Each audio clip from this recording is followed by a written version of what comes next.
இல்லை, இந்த தேர்தலில் நாங்கள் ஆட்சிக்கு வர வேண்டும் என்பதை விட திராவிட முன்னேற்ற கழகம் மக்கள் விரோத ஆட்சி அகற்றப்பட வேண்டும் என்று சொல்லி தான் நாங்கள் தேர்தலை சந்தித்தோம். அது அனைத்து இந்த அண்ணா திராவிட முன்னேற்ற கழகமாக தேர்தல் களத்தில் நாங்கள் சந்தித்த அந்த நோக்கத்தோடு சந்தித்ததை எங்கள் மக்கள் எங்கள் மூலமாக நிறைவேற்றாமல் இன்றைக்கு தமிழக வெற்றி கழகத்தின் மூலமாக அந்த நல்ல தீர்ப்பை வழங்கியிருக்கிறார்கள். இது தீர்ப்பு என்பது வெறும் தீர்ப்பு மட்டுமல்ல, ஒரு புரட்சி.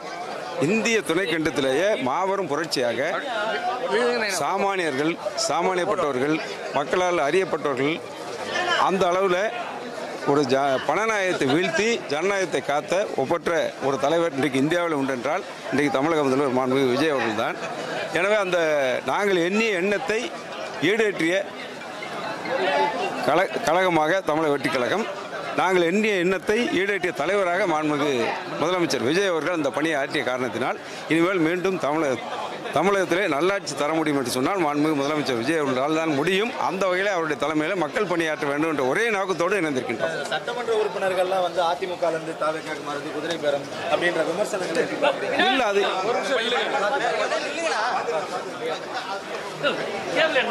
ஏற்கனவே நடைமுறையில் 2006, 2011 2011 திராவிட முன்னேற்ற கழக ஆட்சியில் இருக்கும்போது கம்பம் தொகுதியில் மதிமுக சட்டமன்ற உறுப்பினராக வெற்றி பெற்று ராமகிருஷ்ணன் அவர்களை ராஜினாமா செய்து அங்கே தேர்தல் அது அவருக்கே வாய்ப்பு அளிக்கப்பட்டது. அதே போல திருச்செந்தூரில் வெற்றி பெற்று அனிதாராசன் அதிமுகவிலிருந்து வெற்றி பெற்றார். அவரை ராஜினாமா செய்துவிட்டு அங்கே தேர்தல் நடக்கும்போது அவருக்கு வாய்ப்பு அளித்து வெற்றி பெற வைத்தார்கள். அதற்கு ஏன்னா அது அந்த அளவுக்கு நாம் செல்ல வேண்டாம். இப்பொழுது நடைபெற்று முடிந்த சட்டமன்ற தேர்தலுக்கு முன்பாக அனைத்து இந்திய அண்ணா திராவிட முன்னேற்ற கழகத்திலிருந்து அங்கே திருநெல்வேலி மாவட்டத்தை சேர்ந்த ஆலங்குளத்தை சேர்ந்த PH மனோஜ் பாண்டியன், மாண்புமிகு முன்னாள் முதலமைச்சராக இருந்த பன்னீர்செல்வம் அவர்கள், வைத்திலிங்கம் அவர்கள் சட்டமன்ற உறுப்பினராக இருந்து கொண்டு அதை பதவியை ராஜினாமா செய்து திமுகவில் சேர்ந்து மீண்டும் அவர்களுக்கு வாய்ப்பளித்து வெற்றி பெற வைத்தார்கள். இந்த தேர்தலில் வெற்றி பெற்றிருக்கின்றார்கள். எனவே அந்த நடைமுறையை துவக்கியது திராவிட முன்னேற்ற கழகம் தானே தவிர இன்றைக்கு புதிதாக நடைபெற்ற சம்பவம் அல்ல. இது தமிழக அரசியல் வரலாற்றில் ஏற்கனவே அவர்கள் நடத்தி காட்டியிருக்கிறார்கள். அவருடைய விருப்பம். சட்டமன்ற உறுப்பினர் வெற்றி பெற்ற பிறகு எங்கே பணியாற்ற வேண்டும் என்பது அவருடைய சுய விருப்பத்தை பொறுத்தவரை அவர்கள் ராஜினாமா செய்துவிட்டு நான் சொன்ன எண்ணத்தை போல இனிமேல் தமிழகத்தில் நல்லாட்சி நடத்த முடியும், திராவிட முன்னேற்ற கழகத்தை வீழ்த்துகின்ற சக்தியாக தாவேக்கா மட்டும்தான் இருக்கின்றது எண்ணத்தின் அடிப்படையில் அவர் சேர்ந்திருக்கலாம். விஜய் அவர்களை கடுமையாக விமர்சிச்சுட்டு இப்போ அவர் கட்சியில் இணையறதா அவர் முதலமைச்சராக ஏற்றுக்கொள்றது தலைவராக ஏற்றுக்கொள்வது நெருடல் இல்லையா சார்? ஒரு நெருடல் இல்லை. ஏன்னா நாங்கள் நோக்கம் ஒன்று தான். அதை மாண்புமிகு முதலமைச்சராக இன்றைக்கு பொறுப்பேற்கின்ற விஜய் அவர்கள் தேர்தல் நேரத்தில் சொன்னார்கள். அது எந்த அளவுக்கு சாத்தியப்படும் என்று அந்த நேரத்தில் தேர்தல் களத்தில் எங்களுக்கு புலப்படவில்லை. ஆனால் தேர்தல் மூலமாக மக்கள் தீர்ப்பை மகேசன் தீர்ப்பு என்று பேரறிஞர் அண்ணா அவர்கள் சொல்லியிருக்கின்றார்கள். அதை மெய்ப்பித்து மாண்புமிகு இன்றைக்கு முதலமைச்சராக பொறுப்பேற்கின்ற விஜய் அவர்கள் நாங்கள் எங்கள் நோக்கம் அவருடைய நோக்கம் ஒன்று தான். தேர்தல் களத்தில் அவர் வந்ததை திராவிட முன்னேற்ற கழகத்தினுடைய ஆட்சியை அப்புறப்படுத்த வேண்டும், தீய சக்தி என்று நாங்களும் அதைத்தான் சொன்னோம். அனைத்து அண்ணா இன்றைக்கு தாவேக்காவின் தலைவராக இன்றைக்கு முதலமைச்சராக இருக்கின்ற மாண்புமிகு விஜய் அவர்களும் அதுதான் சொன்னார்கள். தேர்தல் களத்தில் மக்கள் அந்த கருத்தை ஏற்றுக்கொண்டு நாங்கள் செய்ய முடியாததை, எங்களுக்கு அளிக்காத தீர்ப்பை தமிழக வெற்றி கழகத்தோட விஜய்க்கு மாபெரும் வெற்றி அளித்து தேர்தல் கட்சி துவக்கி 2 ஆண்டுகளில் வெற்றி பெற்ற முடியும் என்ற வரலாற்றை தமிழக தேர்தல் களத்தில் முதலாக உருவாக்கியவர். சார் அவர் நடிகர், ஒரு கட்சியை ஆரம்பித்து ஏதோ பண்ணிக்கிட்டு இருக்காரு அப்படிங்கிற ஒரு விமர்சனத்தை நம்ம சட்டப்பேரவை தேர்தலில் எல்லா கேம்பெயின்லுமே பண்ணிட்டு இருந்தோம். ஸோ இப்போ அவர் முதலமைச்சராக எந்த நெருடல் இல்லாமல் எவ்வித மக்கள் தீர்ப்பு தானே இறுதி தீர்ப்பு. அதை தான் பேரறிஞர் அண்ணா அவர்கள் சொன்னார்கள். மக்கள் தீர்ப்பே மகேசன் தீர்ப்பு என்று தேர்தல் அறிவிக்கப்பட்டு என்றைக்கு முடிவுகள் அறிவிக்கப்பட்டதோ மக்கள் தீர்ப்பளித்தார்களோ அதோடு அந்த விமர்சனத்திற்கு முற்றுப்புள்ளி வைத்தாகிவிட்டது. இனிமேல் அவர் மாண்புமிகு முதலமைச்சராக தமிழகத்தின் முதலமைச்சராகத்தான் மக்கள் பார்வையில் இருக்கின்றார். மக்களும் அதைத்தான் நாங்களும் பார்க்க வேண்டும், நீங்களும் அப்படித்தான் பார்க்க வேண்டும். இதுதான் இன்றைய யதார்த்த நிலை. அதிமுக பொதுச் செயலாளர் தொடர்ந்து விமர்சனத்தை வச்சிருக்காரு. என்ன காரணம் தாவேக்கா மேல விமர்சனத்தை வைக்கிறதுக்கு? இன்றைக்கு தேர்தல் காலத்தில் பழுத்த மரத்தில் தான் கல்லறி விடும். இந்த தேர்தலில் மகத்தான ஒரு சாதனை இந்திய துணைக்கண்டத்தில் இதுவரை எந்த அரசியல் கட்சியும் செய்யாத, இன்னும் சொல்லப்போனால் இந்தியாவிற்கு ஒரு ரோல் மாடல் தேர்தல் களத்தில் யுத்தத்தை நடத்தி காட்டுகின்றார் மாண்புமிகு முதலமைச்சர் விஜய் அவர்கள். ஏன்னு சொன்னால் ஜனநாயகத்தை பணநாயகத்தால் வீழ்த்த முடியாது என்று இருந்த நிலையை பணநாயகத்தை வீழ்த்திய ஜனநாயகனாக இன்றைக்கு வெற்றி பெற்று ஆட்சி அமைத்திருக்கின்றார். இது இந்திய திருநாட்டில் எந்த மாநிலத்தில் நீங்கள் எடுத்து பார்த்தாலும் எங்கேயும் நடந்திருக்காத ஒரு அதிசயம், அற்புதம். அப்படி அதிசயத்தையும் அற்புதத்தையும் நிகழ்த்தி இன்றைக்கு வெற்றி கொடி நாட்டிருக்கின்றார். இனிமேல் தமிழகத்தின் எதிர்காலம் மாண்புமிகு புரட்சித் தளபதி விஜய் தான். மாண்புமிகு முதலமைச்சராக புரட்சித் தலைவர் எம்ஜிஆரை போல, புரட்சித் தலைவர் அம்மா அவர்களைப் போல வாழ்நாள் முதலமைச்சராக இவர் தான் தமிழகத்தில் நீடிப்பார். அவர் மூலமாக மக்கள் பணியாற்ற என்பதுதான் எங்களுடைய நோக்கம். ஒரு திரைப்படத்தை வெளியிட்டுக்காக உங்களை சந்திச்சிருந்தாரு, இப்போ முதலமைச்சரா சந்திக்கிறீங்க, ஒரு நடிகரா உங்களை சந்திச்சிருந்து கோரிக்கைகள் வச்சிருந்தாரு. இல்ல அது அமைச்சரா இருக்கும்போது திரைத்துறையிலே பல்வேறு கலைஞர்கள் இருப்பார். ஒவ்வொருவருக்கும் ஒரு பிரச்சனை வரும்போது அன்றைக்கு ஆளுகின்ற பொருளை யாராக இருந்தாலும் அவருடைய கடமை. அந்த வகையில் அவர் சந்தித்த நேரத்தில் நாங்கள் இந்த மெர்சல் படம் திரையிடுவதற்கு துணையாக இருந்தோம். அது அந்த நிலையில் அன்றைக்கு அவர் கலைஞராக இருந்தால் நாங்கள் இன்றைக்கு அமைச்சராக, இன்றைக்கு அவர் முதலமைச்சராக இருக்கின்றார். நாங்கள் அவருடைய தலைமையில் பணியாற்ற வேண்டும் என்று வருகின்றோம். இதில் எந்த நெருடமும் இல்லை. சரியான முடிவு. மகிழ்ச்சியாக பணியாற்றும். தமிழக அரசியல் வரலாற்றுல மிகப்பெரிய இயக்கம் அதிமுக. அதிமுகவில் இது போன்ற சலசலப்புகள் நடக்காம இருந்தா, எல்லாமே ஒருங்கிணைந்து ஒருவேளை போயிருந்தா அந்த கட்சியிலேயே தொடர்ந்திருக்கக்கூடிய நிலை அப்படிங்கிறது இருந்திருக்குமா? இத்தனை பேர் பிரிஞ்சு போயிருப்பாங்கன்னு நினைக்கிறேன். இது காலம் கடந்த ஞானோதயம். காலம் கடந்து விட்டது. காலம் பொன் போன்றது என்பார்கள். சென்ற காலம் சென்றது தான், திரும்பி வராது. எனவே அதற்குண்டான சாத்தியக்கூறுகள் இனிமேல் அங்கே தென்படவில்லை என்பதால் தான் என்னை போன்ற நிர்வாகிகள், முன்னாள் அமைச்சராக இருந்தாலும் சரி, சட்டமன்ற நாடாளுமன்ற இருந்தாலும் சரி, நிர்வாகிகள் அணிவகுத்து இங்கே வருவதற்கு காரணம் அதுதான். ஓகே சார், இப்போதான் கொடுத்தேனாப்பா. இன்னைக்கு தமிழ்நாட்டினுடைய முதலமைச்சர் சிறப்பான ஆட்சி கொடுக்குறாரு. இன்னைக்கு இளைஞர்கள் அவர் பின்னால் திரண்டு நிற்கிறாங்க. ஒரு புதிய எழுச்சியை பார்க்குறேன். இன்னைக்கு தமிழ்நாடு இளைஞர்களுடைய கூடாரமாக இன்னைக்கு மாறி இருக்கிறது. அதுக்கு அவருடைய இணைந்து பயணிக்கிறதுக்கு எங்களை மாரி ஒரு வாய்ப்பு கிடைச்சிருக்கு. அந்த வாய்ப்பை நாங்கள் பயன்படுத்தி பணியாற்றுறதுக்கு காத்துக்கிட்டு இருக்கோம். திமுகவுடைய அடுத்த கட்டம் அவங்கள தான் கேட்கணும். Thank you. Sorry? Yes, I have officially joined the party TVK. What's the reason for choosing TVK? Actually எனக்கு வந்து என்னன்னா லாட்ஸ் ஆஃப் உமன்ஸ் வந்து சப்போர்ட் பண்ணணுங்கிறது வந்து ரொம்ப நாளாக என்னோட இது. ஸோ அதனால் this is the right time, so I have joined. According to that, there's a concern issue in women's safety. Opposition argues that women are not safety. Right now I'm not able to talk about anything. So இப்போதைக்கு நான் join தான் பண்ணியிருக்கேன். So later we will do it. Thank you.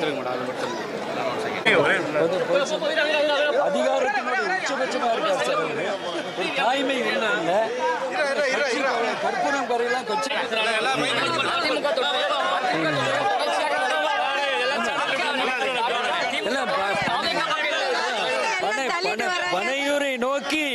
பனையூரை நோக்கி ஒட்டுமொத்த தமிழகம் sir. பனையூரை நோக்கி ஒட்டுமொத்த தமிழகம் வந்துட்டு இருக்கு சார்.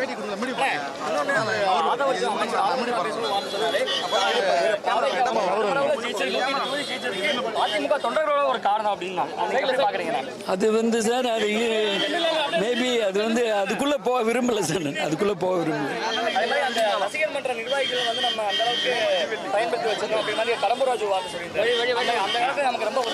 2011ல 16ல அவங்க இருந்து எங்களுக்கு ரொம்ப உறுதுணையா இருந்து எங்க ஆட்சி அமைக்கிறதுக்கு ஹெல்ப் பண்ணாங்க சார். எங்களுக்கு 2011லயும் 16லயும் தமிழக வெற்றி கழகத்துடைய மன்ற உறுப்பினர்கள்லாம் சேர்ந்து எங்களுடைய வெற்றிக்காக 2011ல நான் கடலூர் சட்டமன்ற தொகுதி, 16ல சட்டமன்ற தொகுதி சார். 2 தேர்தலில் அவங்களுடைய உறுதுணை எங்களுக்கு வெற்றி அமைச்சு கொடுத்தது சார். இந்த அரசு வந்து is good governance for the people by the பீப்புள்ன்ற மாதிரி தென் வந்து மக்கள் சேவையே மகேசன் சேவை என்ற அடிப்படையில் செயல்படுகின்ற ஆட்சி இந்த ஆட்சி. நாளுக்கு நாள் வந்து இவங்க தெளிவாகி நல்ல கவர்மெண்ட் குட் கவர்னன்ஸ் கொடுப்பாங்க சார். ஆட்சி அதெல்லாம் நோ நீட் சார். சர்வீஸ் அது பெருமையா சார். அனைவருக்கும் சரிசமமான மரியாதை கொடுத்து உங்களை அணைச்சி வருகை தந்த அந்த மற்ற கட்சியிலிருந்து வருகை தந்தவர்களுக்கும் அனைவருக்கும் உரிய உரிமை, உரிய மரியாதை, உரிய சரிசமமான மரியாதை கொடுத்து நான் நடத்துன்றது மிகப்பெரிய வரவேற்க தகுந்த விஷயம் சார். பாராட்ட தகுந்த விஷயம்.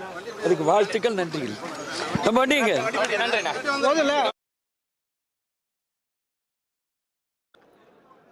ஓகேவா? ஓகே.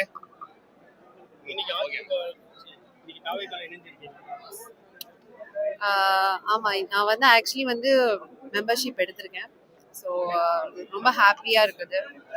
அதுவும் வந்து நம்மளோட தலைவர் விஜய் சாரோட இதில் வந்து இயக்கத்தில் வந்து நான் ஜாயின் பண்ணியிருக்கேன். இது வந்து ரொம்ப பெருமையாக நான் வந்து இன்னைக்கு வந்து அஃபிஷியலாக அனௌன்ஸ் பண்ணுறேன். தேங்க்யூ.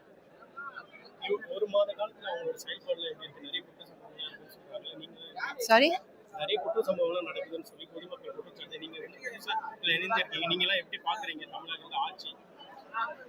இப்போதான் நம்ம வந்து அரசு வந்து ஜாயின் ஆயிருக்குது. ஸோ 10 நாளையில எப்படி வந்து ஒரு மாற்றத்தை வந்து இது பண்ணுங்க. சார் வந்து நம்மளோட சிஎம் சார் வந்து எல்லாமே பண்ணிட்டு தான் இருக்காங்க. ஸோ ஒரு 10 டேஸ்ல வந்து நிறைய வந்து இது பண்றது எல்லாமே வந்து தப்பு. So we should give time. So sir வந்து எல்லாமே வந்து சூப்பரா பண்ணிட்டு இருக்காரு. கண்டிப்பா மக்களுக்கு நல்லதே மட்டும் தான் செய்வாரு. ஸோ அதுல வந்து எந்த வித கருத்து எதுவும் கிடையாது.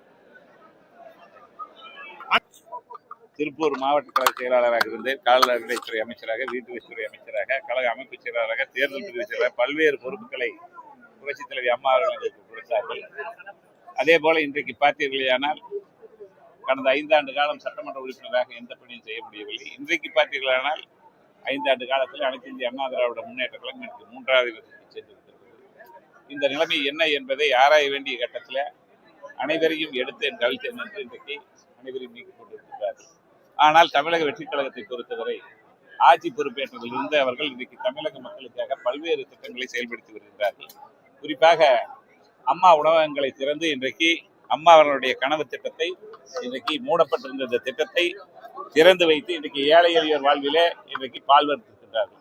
ஆகவே அப்படிப்பட்ட நிலைமை இன்றைக்கு இருக்கின்ற பொழுது நாங்கள் அனைவரும் இன்றைக்கு குறிப்பாக சொல்ல வேண்டும் என்றால் 4 முன்னாள் அமைச்சர்கள், நான் உட்பட, கடம்பூர் ராஜு, அதே போல நம்முடைய திருச்சியிலிருந்து சிவபதி, கடலூரிலிருந்து MC செம்பத், அதே போல மாவட்ட கழக செயலாளர்கள் விருதுநகரிலிருந்து ரவிச்சந்திரன், அதே போல முன்னாள் சட்டமன்ற உறுப்பினர்கள் என்று பார்த்தீர்களானால் நம்முடைய தருமபுரியிலிருந்து கோவிந்தசாமி, அதே போல இன்றைக்கு பல்வேறு சட்டமன்ற உறுப்பினர்கள், அதே போல முன்னாள் மாவட்ட கழக செயலாளர்கள், பேரவை மாவட்ட செயலாளர்கள் என்று மாநில நிர்வாகிகள் என்று ஏற்றால் 400க்கும் மேற்பட்டவர்கள் இப்போதுதான் இணைந்திருக்கின்றார்கள். இன்னும் ஏறத்தால் அதிகமானோர் இன்றைக்கு இணைவதற்கு தயார் நிலையில் இருக்கிறார்கள். ஆகவே அவர்களிடத்திலே நாங்கள் சொல்லி இருப்பது, ஒவ்வொரு மாவட்டத்திற்கும் நேரடியாக மாண்புமிகு தமிழக முதல்வர் அவர்கள் அமைச்சர்களை அனுப்பி வைத்து இன்னைக்கு கழகத்திலே இணைப்பவர்களுக்கு அங்கேயே வருகை தந்து இணைப்பு விழாவை நடத்த வேண்டும் என்று சொல்லி இருக்கின்றோம்.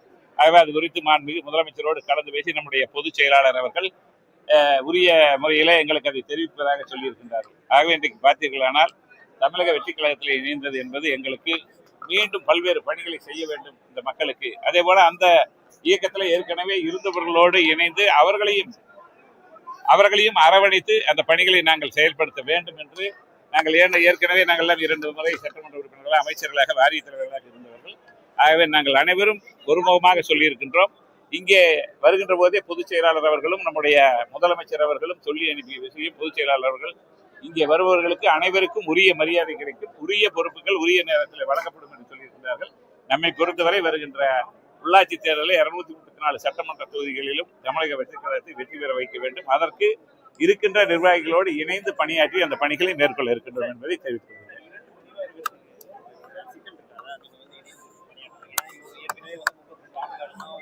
எங்களை பொறுத்தவரை அவர்கள் இருப்பவர்களை நாங்கள் எந்த விதத்திலும் யாரும் குறை சொல்வதில்லை. அவர்களை நாங்கள் அரவணைத்து அவர்கள் என்ன பணி செய்கிறார்களோ அவர்களோடு இணைந்து இன்னும் பல்வேறு பணிகளை, அது மக்கள் நலத்திட்ட பணிகளை நாங்கள் செயல்படுத்தியிருக்கின்றோம். ஆகவே எங்களால் அவர்களுக்கு எந்த விதத்திலும் பிரச்சனை இருக்காது. நாங்கள் ஏற்கனவே சொல்லிவிட்டோம், எங்களுக்கு மரியாதை மட்டும் இருந்தால் போதும். அவர்களை அரவணைத்து நாங்கள் எல்லா பணிகளையும் செய்கின்றோம், அவர்களோடு இணைந்து செயல்படுகிறோம் என்பதை நாங்கள் முழுமையாக தெரிவித்து விட்டோம். அவர்களும் நமக்கு உரிய மரியாதை கொடுக்க சொல்லியிருக்கிறார்கள். அந்தந்த மாவட்ட செயலாளர்களோடு சேர்ந்து நாங்கள் களப்பணியாற்றுவோம். இதுதான் எங்களுக்கு உரிய மரியாதை இருந்தால் போதும். ஆக அவர்களை எந்த விதத்தில் நாங்கள் தொந்தரவு அவர்களோடு இணைந்து பணியாற்றுவோம். அப்படியெல்லாம் ஒன்றும் கிடையாது. எல்லாம் நாங்கள் தமிழக வெற்றிக் கழகத்தினுடைய தலைவர் முதலமைச்சர் இடத்துல எடுத்து சொல்லி நாங்கள் எங்களுடைய பணிகள் இப்போதே நாங்கள் ஏற்கனவே நாங்கள் எல்லாம் மக்கள் பணியாற்றியவர்கள், மக்கள் பிரதிநிதிகளாக இருந்தவர்கள். அங்கே வருகின்ற சின்ன சின்ன பிரச்சனைகளை நாங்கள் என்ன தேவையோ அதை செய்து கொடுப்போம். இதுதான் எங்களுடைய பணியை தவிர, அதே போல அவர்கள் என்ன சொல்கிறார்களோ, இயக்கம் என்ன கட்டளை இருக்கிறதோ அதை நாங்கள் செய்வோம். இனிய மதிய வணக்கம். நான் தென்சென்னை மாவட்ட பிரதிநிதியாகவும் தமிழ்நாடு டாக்டர் கலைஞர் கட்டிட கட்டுமான பணி மற்றும் அமைப்பு சாரா மாநில தலைவராகவும் தமிழ்நாடு திரைப்பட தயாரிப்பாளர் சங்க நியமன செயற்குழு உறுப்பினராகவும் பணியாற்றி வருகிறேன்.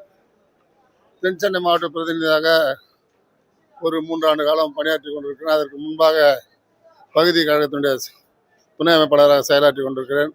முன்னாள் மத்திய மந்திரி மு.க. அழகிரி அவரிடம் நெருங்கிய தொடர்பு உண்டு. அவர் மத்திய மந்திரியாக இருக்கும்போது அவரிடத்தில் பயணித்திருக்கிறேன். திராவிட கழகத்தில் உழைக்கின்ற வர்க்கத்துக்கு ஒரு உரிய முக்கியத்துவம் கிடைக்காததால் இன்று நான் தாவேக்கில் இணைய ஒரு வாய்ப்பு கிடைத்தது. தாவேக்கினுடைய பொதுச் செயலாளர் அன்பு சகோதரர் புஷி ஆனந்த் அவர்களை தலைமைச் செயலகத்திலே சந்தித்து கட்சியில் இணைவதை பற்றி அவரிடம் எடுத்துக் கூறினேன். அவர் எனக்கு 2-3 நாட்களில் வாய்ப்பு தருவதை கூறி இன்று என்னை தலைமை கழகத்துக்கு அழைத்து கட்சியில் இணைத்துக் கொண்டு அன்போடு அரவணைப்போடு என்னை ஏற்றுக்கொண்டார்.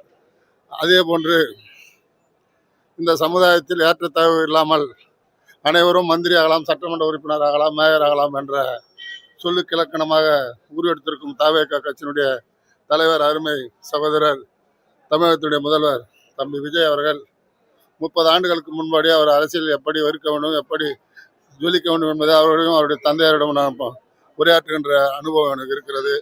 ஆகையால் இன்றைய தருணத்திலே இந்த இயக்கத்திலே என்னை இணைத்து கொண்டு பணியாற்றுகின்ற ஒரு மகத்தான வாய்ப்பு கிடைத்ததுக்கு மற்றற்ற மகிழ்ச்சி. அதேபோல் திராவிட கழகத்திலிருந்து நான் வருவதற்கு காரணம் அந்தந்த மாவட்டத்தில் உள்ள மாவட்ட செயலாளர்கள் குறுகில மன்னர்கள் போல் அவர்கள் குடும்பத்தாரும் மற்றும் அவர் உறவினரும் தான் ஆட்சி அதிகாரத்திலும் சரி கட்சி அதிகாரத்திலும் சரி தொடர்ந்து பயணித்து வருகிறார்கள். தொண்டர்களாகி எங்களுக்கெல்லாம் வாய்ப்பு கிடைப்பது மிக அரிதே என்பதால் இது தொண்டருக்கு ஏற்ற ஒரு கட்சியாக இருந்ததால் இதில் நானும் ஒரு தொண்டனாக சேர்ந்து பணியாற்ற விருப்பம் தெரிவித்து என்று இந்த இயக்கத்தில் இணைத்துக் கொண்டேன். இன்று முதல் தம்பி விஜய் நடத்தி வரும் இயக்கத்திற்கு உண்மையாக விசுவாசமாக செயல்படும் என்று கூறி வாய்ப்பு நன்றி வருகிறேன். நன்றி, வணக்கம். நீங்க தீவிர ஆதரவாளராக இருந்தீங்கன்னு சொன்னீங்க. அவங்க பொண்ணு திருச்சி கிழக்குல நிக்கிற மாதிரி ஒரு பேச்சு அடிபடுது, அதை எப்படி பாக்குறீங்க? தமிழக முதலமைச்சர் அவங்க ஏற்கனவே சந்திச்சு தன்னுடைய விருப்பத்தை சொன்னாங்க. அவர் தந்தையார் இடத்துல அதை பற்றி சொல்லியிருக்காங்க. அவர் ஒரு 10-15 நாட்கள் கழித்து நான் சொல்லுகிறேன், நீங்கள் அப்பொழுது அவசியம் வந்து கலந்து கொண்டு இந்த இயக்கத்தில் பணியாற்ற வேண்டும் என்று கூறியிருக்கிறார்கள். அதற்கு உண்டான தருணம் இன்னும் வரவில்லை.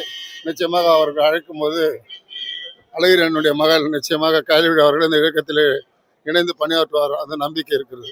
அவங்க பேரு டாக்டர் ஈகை கே. கருணாகரன், தென்சென்னை மாவட்ட பிரதி, தமிழ்நாடு டாக்டர் கலைஞர் கட்டிட கட்டுமான பணியுடைய மாநில